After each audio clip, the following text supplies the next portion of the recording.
Picture having a best friend who knows everything about you, your deepest insecurities, your biggest dreams, and especially the person you've been secretly in love with for months. Now imagine that same best friend offering to help you finally get together with your crush, spending weeks giving you advice, boosting your confidence, and promising to be your wingwoman. But what if the entire time she wasn't helping you win his heart? She was studying your playbook so she could steal him for herself? This is the story of how my best friend Mia spent 2 months pretending to help me get with Jake, all while secretly sabotaging every chance I had and positioning herself as the better option. The betrayal wasn't just that she stole my crush, it's that she used my trust to do it. My name is Zoe, and I'm a 23-year-old college senior studying communications at a university in Austin. Miyasha had been my closest friend since our freshman year when we were randomly assigned as roommates. Over 3 years, we'd become inseparable, studying together, traveling during spring breaks, and sharing every detail of our lives with each other. Mia was everything I wished I could be. She was confident, outgoing, and had this natural charisma that drew people to her effortlessly. She was the type of person who could walk into any room and immediately become the center of attention, not because she demanded it, but because her energy was magnetic. I, on the other hand, was more reserved, thoughtful, and often felt invisible next to her vibrant personality. Jake was a guy in our communications program who I developed feelings for over the course of our junior year. He was intelligent, funny, and had this quiet confidence that I found incredibly attractive. We'd worked on several group projects together, and I felt like we had a genuine connection, but I was too nervous to make a move. Jake seemed to enjoy our conversations and would often seek me out to discuss assignments or grab coffee, but I couldn't tell if his interest was romantic or purely friendly. For months, I confided in Mia about my feelings for Jake. I'd analyze every interaction with him, wondering if a particular comment or smile meant something deeper. Mia would listen patiently and offer encouragement, telling me that Jake obviously liked me and that I just needed to be more confident about expressing my feelings. When senior year began, Mia suggested that it was time for me to finally make a move with Jake. She said she'd noticed him looking at me during lectures and that she was tired of watching me waste opportunities because of my shyness. Mia offered to help me develop a strategy to win Jake over, claiming she wanted to see me happy and confident in a relationship. Mia's help began with small suggestions about how to interact with Jake. She'd encourage me to text him first, suggest study sessions, and find excuses to spend time with him outside of class. She helped me pick out outfits that she said would catch his attention and gave any conversation topics that she claimed would intrigue him. Over the next several weeks, Mia became increasingly involved in my pursuit of Jake.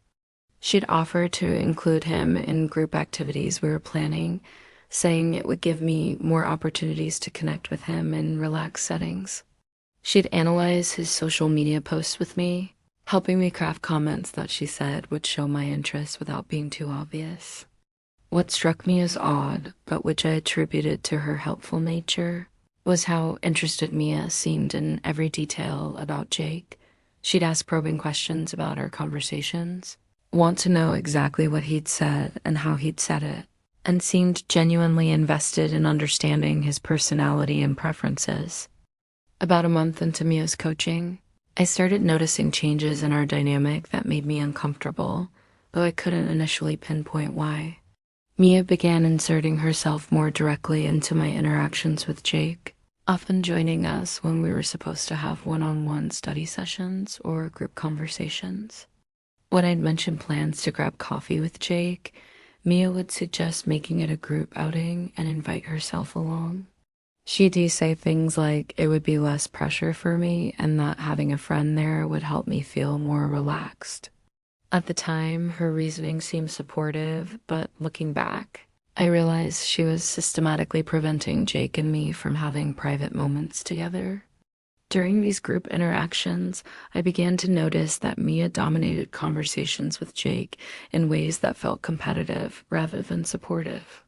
She'd share stories that painted her in an attractive light, laugh loudly at his jokes, and steer conversations toward topics she was passionate about.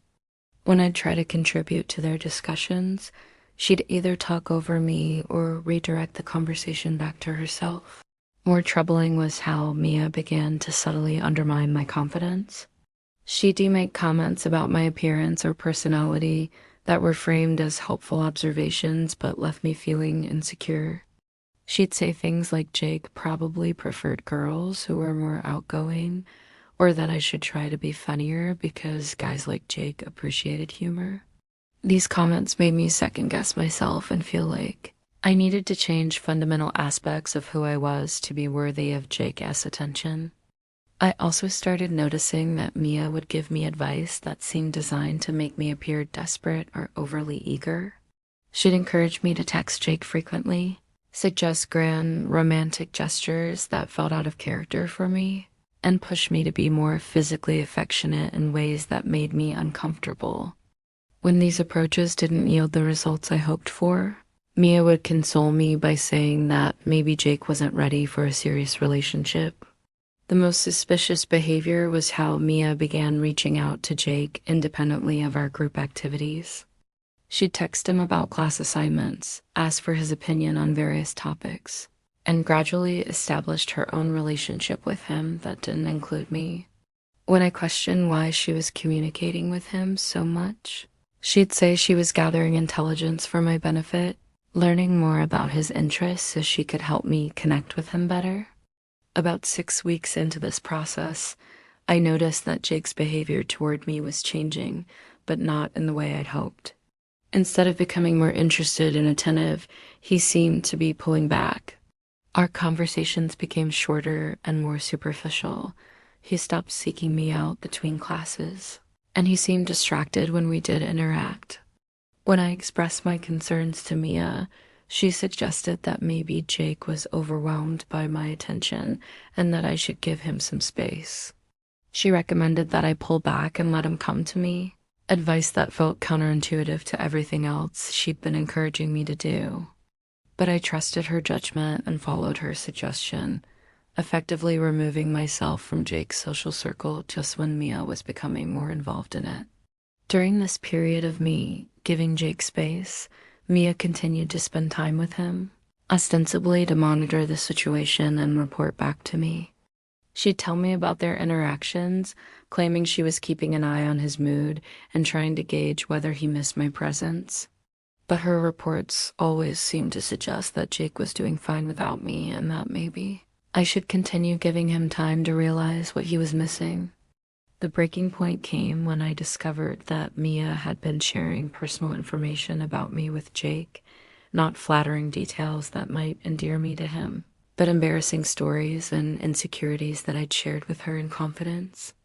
She told him about my anxiety issues, my family problems, and my previous relationship failures, framing these revelations as concern for my well-being, but effectively making me appear emotionally unstable and high maintenance.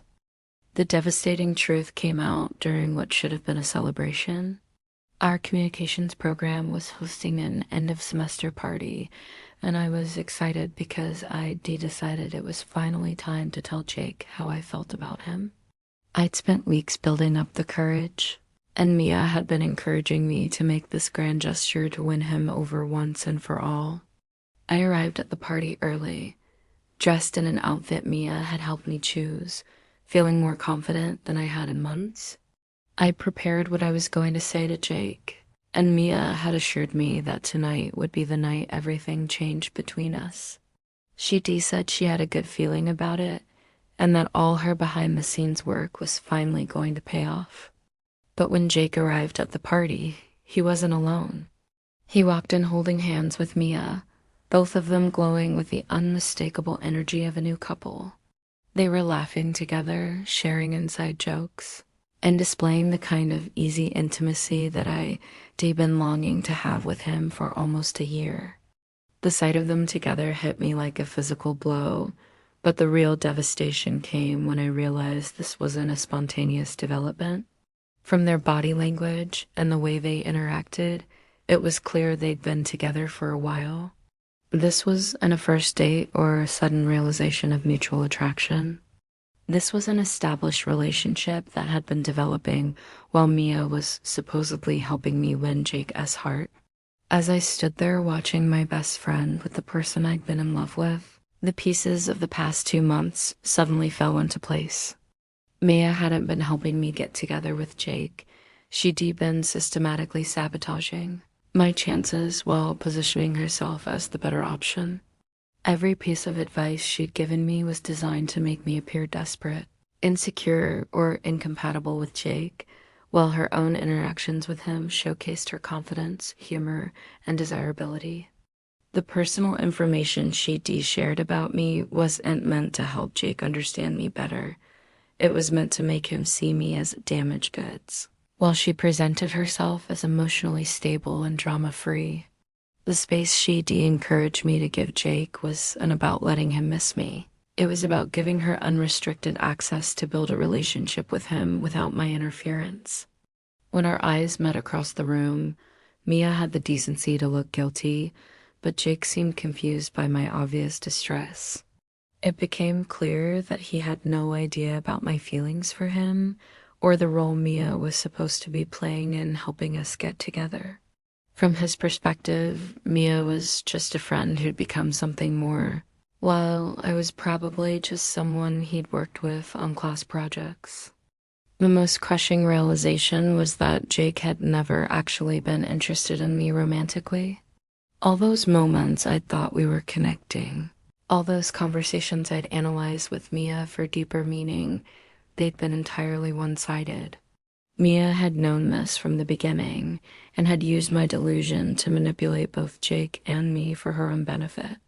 Later that night, when Mia tried to approach me to explain, the depth of her betrayal became even clearer. She admitted that she'd been attracted to Jake from the moment I'd first mentioned him, but she'd realized that pursuing him directly would damage our friendship.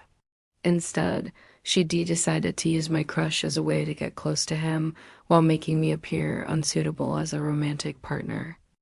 The conversation with Mia after the party was one of the most painful experiences of my life, not just because I was losing the person I thought I loved, but because I was discovering that my best friend had never been the person I thought she was. Mia's explanation revealed a level of calculation and manipulation that made me question every moment of our 3-year friendship.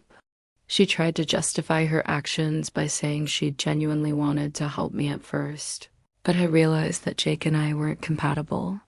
She claimed that she'd been protecting me from rejection by gradually steering me away from him while allowing their natural connection to develop.